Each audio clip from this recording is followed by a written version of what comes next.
Mr. and Mrs. North, starring Barbara Britton and Richard Denning.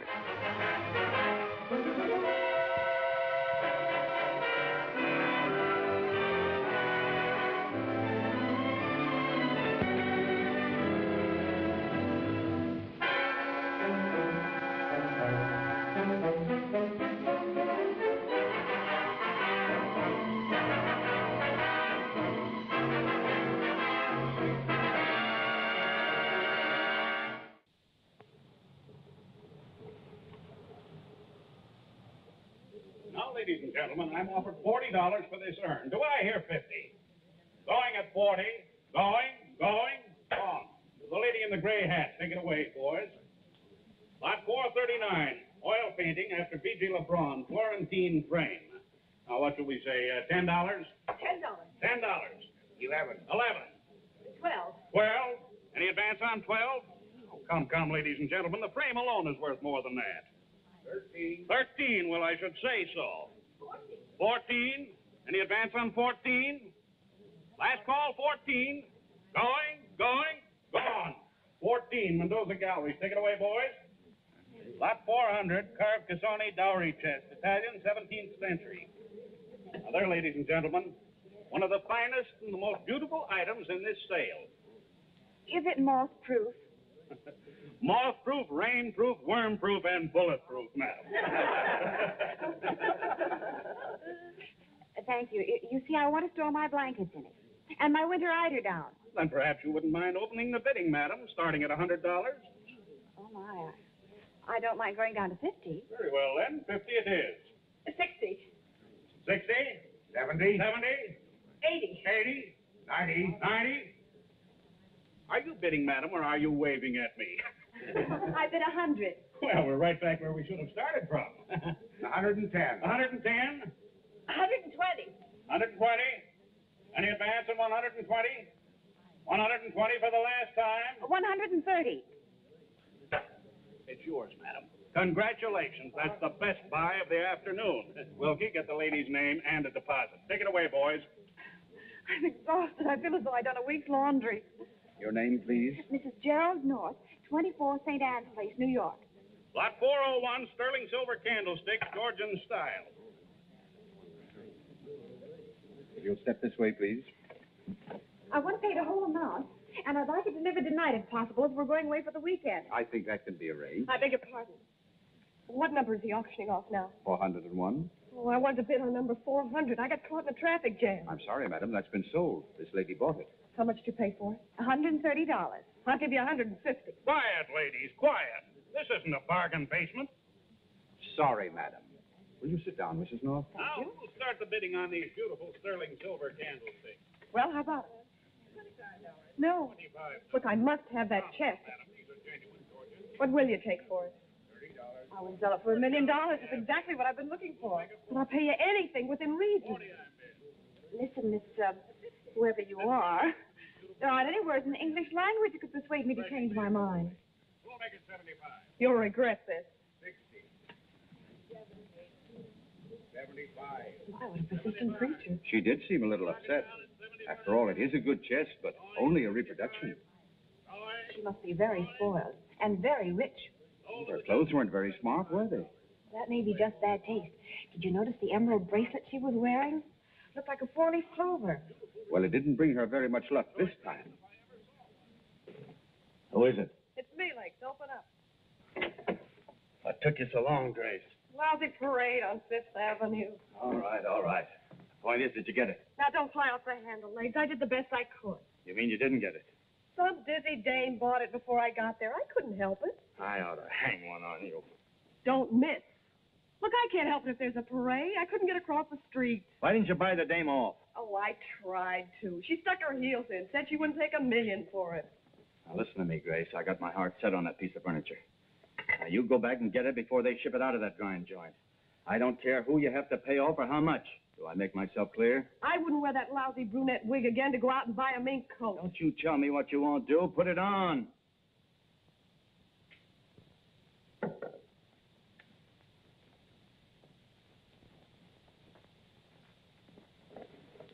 This time you better come back with the goods, kid, or there'll be a second parade. Only you would be at the head of it, and a different kind of chest.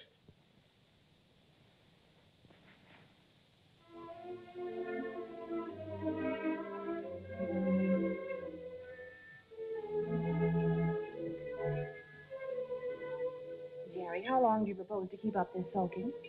Permanent. You're acting like a silly little boy. If I'm a silly little boy, you're an A1 infant in arms. First, you pay $130 more than we can afford for a chest we don't need. Then, when you have a chance of more than doubling your money, you turn it down. Oh, it's pathological. Oh, you men, always thinking of the profits. The beautiful things in life pass you by. Well, I think those 500 smackers you might have made are beautiful things. $130 in the publishing business the way it is today. Oh. Look at those carved cupids. Aren't they beautifully executed? No, but I'm in favor of it. I think that thing's a monstrosity. You could have got a perfectly nice modern cedar chest for $70 at any department store in New York. Yes, but that wouldn't be moth-proof, worm-proof, waterproof, and bulletproof. What? The auctioneer.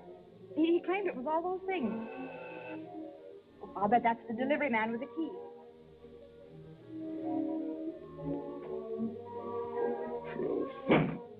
Thank you very much. See, I was right. I didn't have a chance to open it before the auction. I hope it isn't mildewy.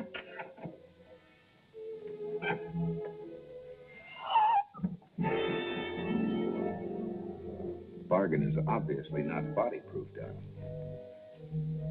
Is she dead? Jerry, look, I think it's her. Who? The girl at the shop who made me the offer. It is. Yes, I recognize her bracelet. The four-leaf clover.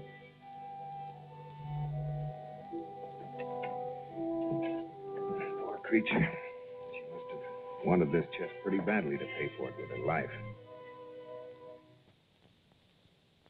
Well, hope you can catch the second act anyway. Right, goodbye.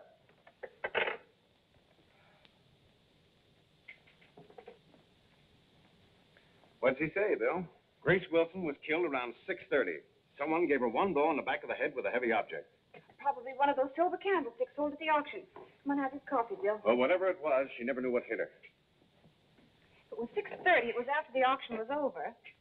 Wonder why she disguised herself with that black wig. Well, that's obvious. She was afraid someone at the sale might recognize her. You see, she was a well-known showgirl.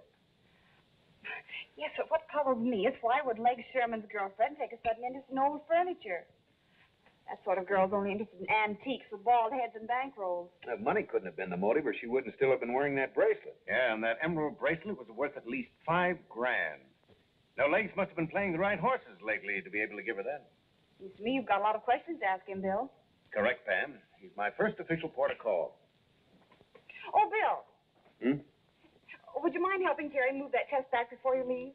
Okay. Oh, for Pete's sake, Pam, you can't keep this gruesome bit of lumber. Look, it's got a blood stain in the corner. Oh, dear, I'll have to scrub it out with ink eradicator. That's funny. There's a vitamin capsule in the corner. I didn't know they used vitamins to restore old furniture. You know, wait a minute. This isn't a pill. It's a plastic container. What for? Well, here, look. Diamonds. 10 to 1, they're smuggled. Jerry, give me that cake knife.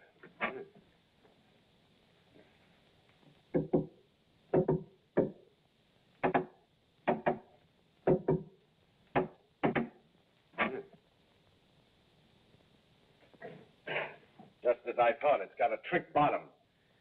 Oh, so that's why Grace Wilson wanted the chest.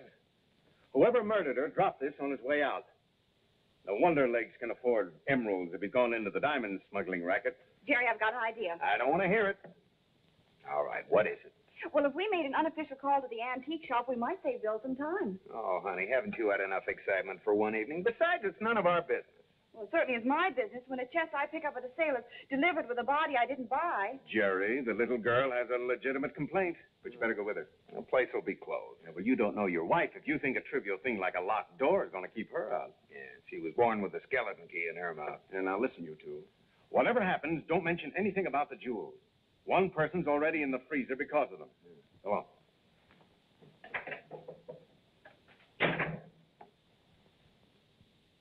Mr. Stulik, it was a natural mistake. What's natural about it? Now, look.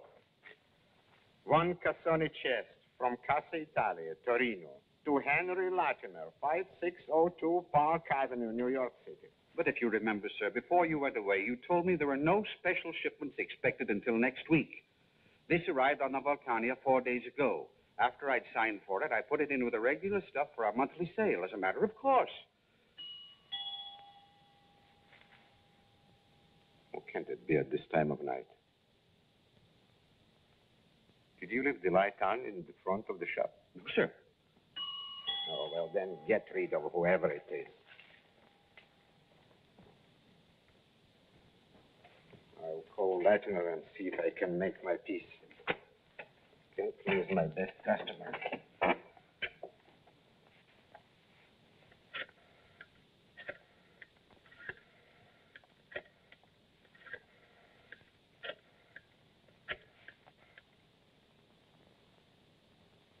Good evening, Mr. Latimer. It's Stulik, about the Cassoni chest. I would like to see you as soon as possible. Will you be in tonight? Very well. I'll be there. Mr. Stulik, it's the lady who bought the chest. And her husband.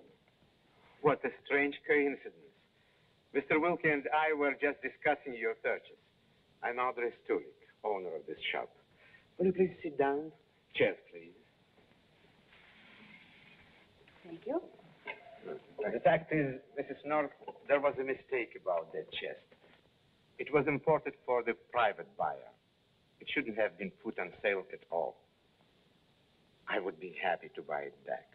Including the body inside it? I beg your pardon? Did you say body? She did. A dead body? Yes, a girl. Well, I confess myself stunned. This is the most astounding thing I ever heard. Do you know anything about this, Mr. Wilkie? No, absolutely not. Did you open the chest before you put it onto the sale, Mr. Wilkie? I'm afraid I didn't. It must have been done between the docks and delivery here. Oh, but that's quite impossible. You see, the corpse was alive this afternoon. You talked to her, Mr. Wilkie. I did? We both did. It was the lady who wanted to buy it from me. She's a gangster's moll. Leg Sherman's girl. Do you mind if I have one of your cigarettes? Why, of course. My nerves are a little wobbly. I don't wonder.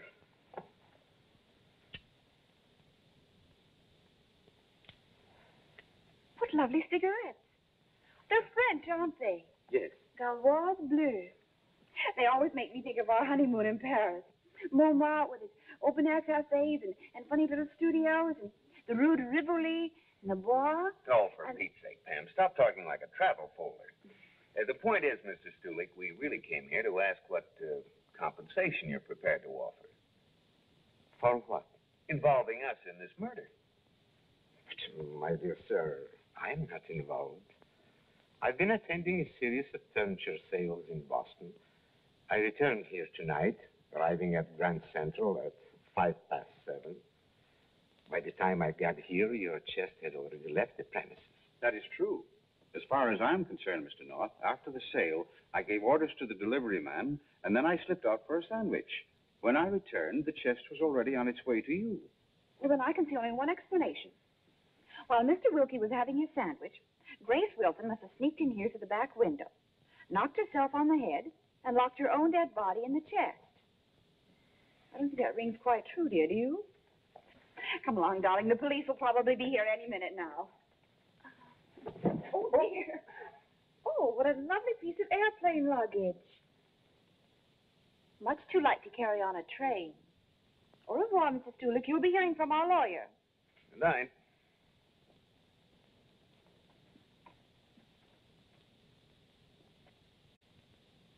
You did have? Thank you. Thank you very much. I'm sorry to have bothered you. You're welcome. Darling, my hunch was right. I knew at the moment I spotted that sticker. A Mr. Stulik was a passenger on the 4 o'clock plane from Boston. He arrived at LaGuardia at 5:15. I gave him plenty of time to get to the shop around 6 when Mr. Wilkie was out to dinner. Well, that still doesn't make him the killer. Well, maybe not, but he might be involved with the smuggling. Maybe he and Lake Sherman were working together. Don't get so excited, darling. Come on, sit down and relax and have your drink. Nope, we're going out again. Oh, no. Where now? Oh, while I was talking like a travel folder, I was really distracting Mr. Stulik and reading his order blank. There was an item there that said the Cassoni chest was for Mr. Henry Latimer, 5602 Park Avenue. I think we should go slumming there. Well, I think we should do nothing more till Bill telephones. Don't be supine, darling. Time and crime wait for no man. Yes, dear. You're breaking my heart. You'd rub out your own mother if there was 50 grand at stake, and the rocks in that chest were worth every bit of that. I don't know anything about any rocks. My line is horses. Yeah, but horses don't always run true to form. Now, maybe you needed a little extra money to pay for Grace's jewels. Now, how's this, Blake? You knew there were diamonds in that chest. You sent Grace Wilson down to get them, and then somehow you found out that she planned to cross you up. So you followed her, grabbed the sparks, and then killed her. Well, you searched this place high and low. You haven't found any, have you? Where were you around 6:30? I was walking Grace's poodle in the park. Who can prove that? The poodle?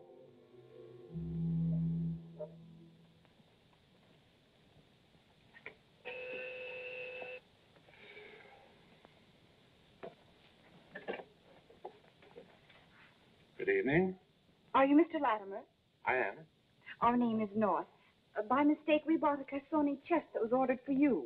Oh, yes. Mr. Stulik phoned me about it. Do come in.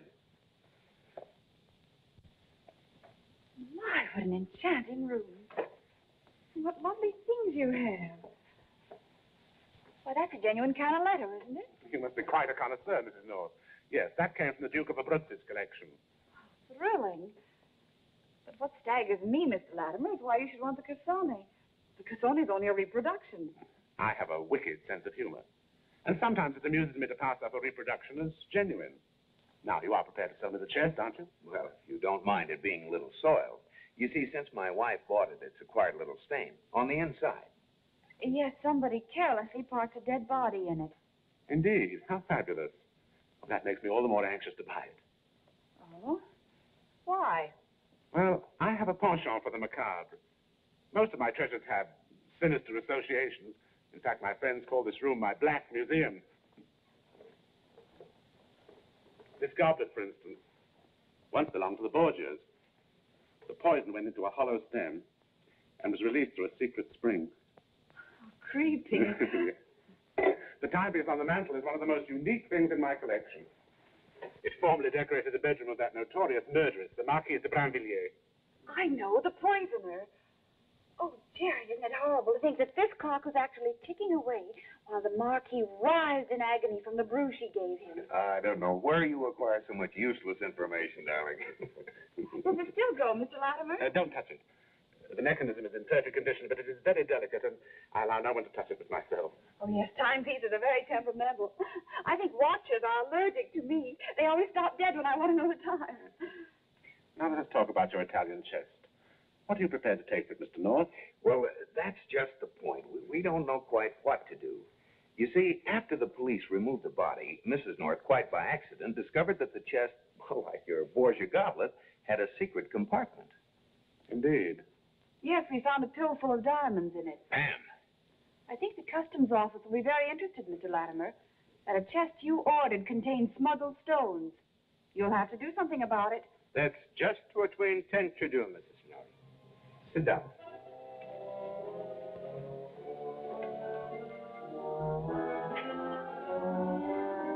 You too, Mr. North. You made a tragic mistake when you learned how to talk, ma'am. You interfering fool. I told you to stay out of sight. But they know about the stuff. Put that gun away. There's one corpse too many as it is. Please do tell me, which one of you is the murderer? Shut up. I echo that, Mr. Stulik. But I really am interested academically. Of course, you're the brains behind this syndicate, Mr. Latimer. Isn't it an awful strain on a man your age to be outwitting the law? You should retire and spend the rest of your life in a nice, quiet jail. I have no intention of going to jail, Mrs. North. It's not my fault if jewels were concealed in a chest meant for me. I had nothing to do with it. Mr. Stulik and his European associates were responsible. You're not going to hide behind me, Latimer. Why not? That's what fronts are for, aren't they? This garrulous woman is not as dumb as she pretends to be. These two know too much. We've got to shut them up for good.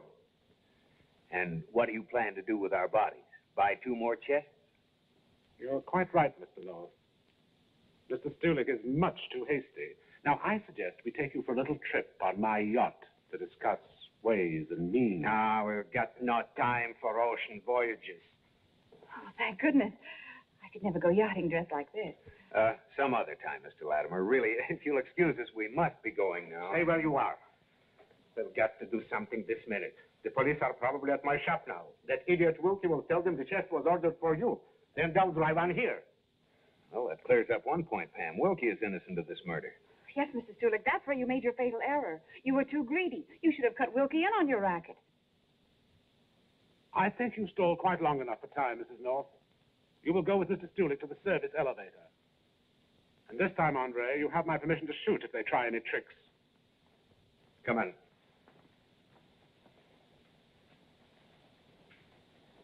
Give me that gun, Stulik.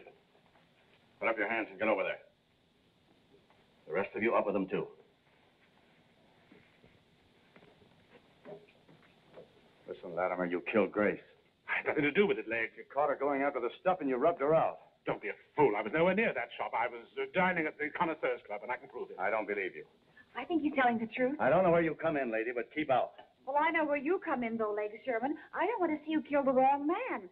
That gentleman is much more likely to have done it. You see, he has a false alibi for the time of the crime. My wife's quite right. He said he returned from Boston by train. He didn't. He arrived by plane and plenty of time to commit the murder. Don't shoot. Don't shoot. Good advice. We'll take care of your revenge for you by proxy. Thank goodness you're here, Bill. How did you happen to find us? We tail Legs. You know, that was quite an interesting conversation we overheard in the hallway. Very smart of you, Pan, to egg them on to fight amongst themselves. I gather you own the antique shop where the girl was killed. Take them away, boys.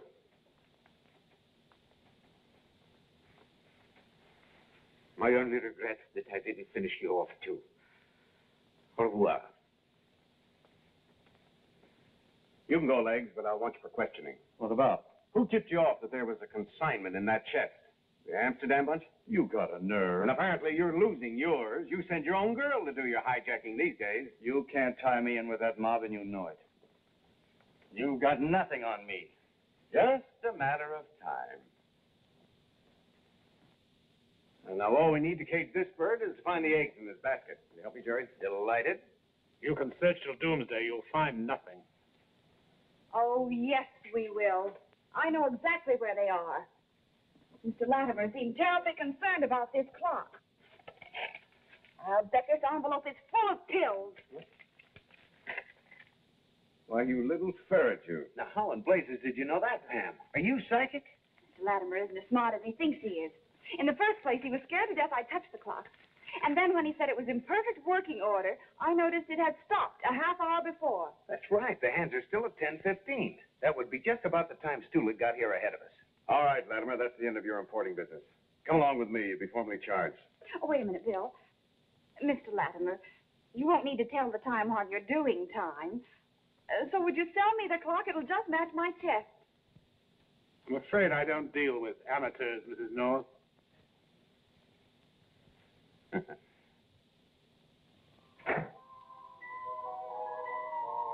Jerry, I still think it was a good buy. Don't you? Even though it has given us sort of a nerve-wracking evening. Yeah, I can do without it. Come on, let's put it back in its place next to the wall. Okay.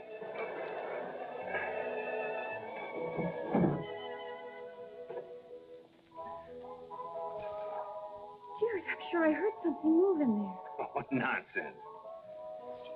But I did. It was sort of a scratching noise. Do you think it could be Grace Wilson's ghost? I think this evening has turned your mind. You open it. I can't bear to. Look. I told you this chest was a washout. It isn't even cat-proof.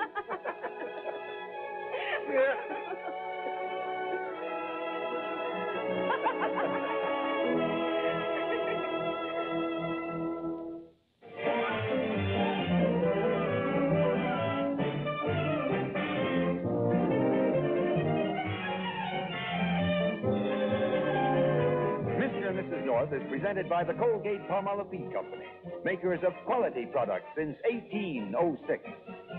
On behalf of Vito Spray Deodorant, one squeeze puts your mind at ease. Colgate Brushless Shaving Cream, specially made for tender skin. Colgate Chlorophyll Toothpaste, for the full benefit of chlorophyll.